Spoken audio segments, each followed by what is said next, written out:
അതെ വിന്നർക്ക് അറിയാം, വിന്നറായോണ്ട് ചോദിക്കുന്നത്. ഞാൻ പറഞ്ഞില്ല, ഞാനൊരു മറുപടി തരും നിങ്ങൾക്ക്. ചോദിക്കുക എല്ലാത്തിനും വിന്നറായിട്ട് ഇന്നും പോലും ഒരു മറുപടി വരുന്നില്ല. പറയാന്നല്ലാതെ പറയുന്നില്ല. എത്രയും മറുപടി ഞാൻ തന്നു, ഞാൻ മറുപടി എവിടെയും തരാത്തതുകൊണ്ടാണല്ലോ. അതൊന്നും വേണ്ട, ഞാൻ പറയാം. പുള്ളി ഞാനൊന്ന് വിളിച്ചിട്ട് പുള്ളി DNA സിനിമ കാണാൻ വന്നതാണ്. പുള്ളിയെ ഫ്രീ ആകുമ്പോൾ പുള്ളി സംസാരിക്കും അല്ലേ? തീർച്ചയായും പുള്ളി നമ്മുടെ സിനിമ DNA കാണാൻ വന്നതാണ്. DNA പറ്റി എന്തായാലും വിവാദവും അതേ ഫ്രീ ആകുമ്പോൾ നിങ്ങൾ സംസാരിക്കും. ഞാനിപ്പോ നമ്മുടെ ഗസ്റ്റ് ആയിട്ട് വന്നാണ്.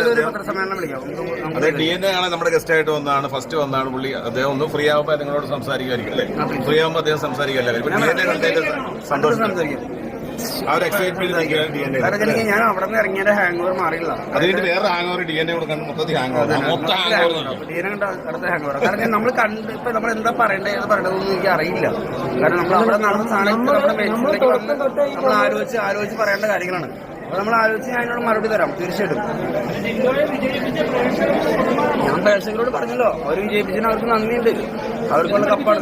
ഞാൻ പഠിപ്പിച്ചു വെച്ചില്ലല്ല, ഞാൻ സ്ഥിരമല്ല പറയണത്. കപ്പ് അവർക്കുള്ളതാണ്. ബിഗ് ബോസ് കപ്പ് ഈ കൊല്ലം മക്കൾക്കുള്ളതാണ്, എനിക്കുള്ളതല്ല. മക്കളുടെ കപ്പാണ്.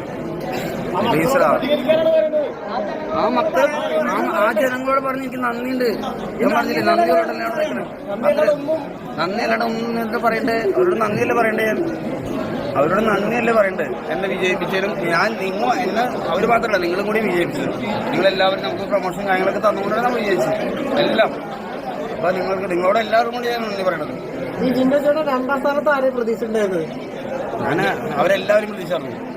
24 കണ്ടസ്റ്റന്റ് ഞാൻ പ്രതീക്ഷയായിരുന്നു. ഫസ്റ്റ് ഞാൻ എന്തായാലും കൊണ്ടുവന്ന് പ്രതീക്ഷയായിരുന്നു. അതെ സത്യം. രണ്ടാം സ്ഥാനത്ത് ഞാൻ അവരെല്ലാവരും പ്രതീക്ഷയായിരുന്നു. കാരണം അവരെല്ലാവരും എന്റെ എതിരാളികളായിരുന്നു. അവിടെ കപ്പ് കിട്ടുന്ന വിചാരിച്ചിട്ടുണ്ടായിരുന്നോ? പോവാം നമുക്ക് പ്ലീസ്.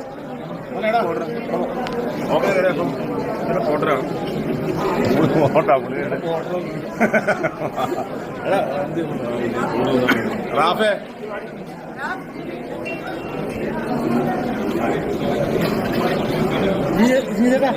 ജിൻഡോ ചേട്ടനും നമ്മുടെ ജാസ്മിനുള്ള കണ്ടന്റും കാര്യങ്ങളൊക്കെ തന്നിട്ടുണ്ടായിരുന്നത് ഞാൻ പുറത്തേക്ക്.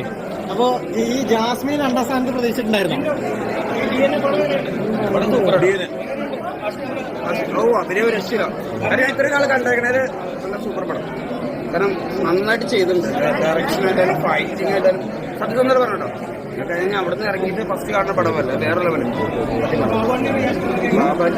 എന്താ പറയാ, ഞാൻ കരട്ടെ കുറിച്ചൊക്കെ മാച്ചുകളൊക്കെ അറിയാവുന്നതാണ്. അപ്പൊ അദ്ദേഹത്തിന്റെ ഫൈറ്റൊക്കെ കാണുമ്പോൾ നമുക്ക് പഴയ കാര്യങ്ങളൊക്കെ ഓർമ്മ വരും. നല്ല ഫൈറ്റ്.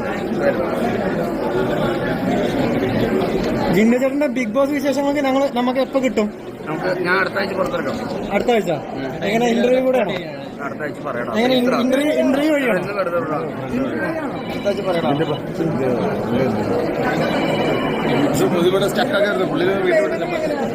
അടുത്ത ആഴ്ച പറയണം.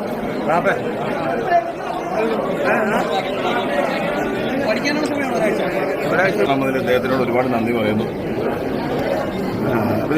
ബിഗ് ബോസ് വിശേഷങ്ങളൊക്കെ എങ്ങനെയുണ്ട്? After big boss, before big boss? അത് ഞാൻ പിന്നെ പറയാം. കാരണം ഞാൻ ഇപ്പോൾ ഫിലിം കാണാൻ വന്നതാണ്. എന്തായാലും നിങ്ങൾ വിളിച്ചിട്ട് എല്ലാം പറയാം, സംസാരിക്കാം. ഓട്ടിയിലെ ജനങ്ങളോട് എല്ലാവർക്കും നന്ദിയുണ്ട്. കാരണം ഓട്ടിയിലെ ജനങ്ങൾക്കുള്ളതാണ് കപ്പ്. കാരണം അവരാണല്ലോ വോട്ട് ചെയ്തത്. ഞാൻ 50% ഞാൻ ഇവിടെ ചെയ്തു, 50% അവർ പുറത്ത് ചെയ്തു. അതുകൊണ്ടല്ലേ ഞാനിവിടെ നിൽക്കണേ. അപ്പോൾ എല്ലാവർക്കും കപ്പ് നമ്മുടെ മക്കൾക്കുള്ളതാണ്. ജിന്നോക്ക് ശക്തമായ ഒരു എതിരാളി തന്നെയാണ് രണ്ടാമത് വന്നത്. ഞാൻ പറയില്ല, ഞാൻ പറയാം. എപ്പോഴാണ് പറയുന്നത്? എപ്പോഴും പറയാനാണോ പറയാ? ഞാൻ പറയും. ഞാൻ നിങ്ങളെ എല്ലാവരും വിളിച്ച് പറയാം. കുറച്ച് വൈഡാക്കി നിങ്ങൾക്ക് എല്ലാവർക്കും കണ്ടന്റ് എടുക്കാം. നിങ്ങൾ കുറച്ച് വൈഡായിട്ടേക്ക് ഒന്ന് വൈഡായിട്ട്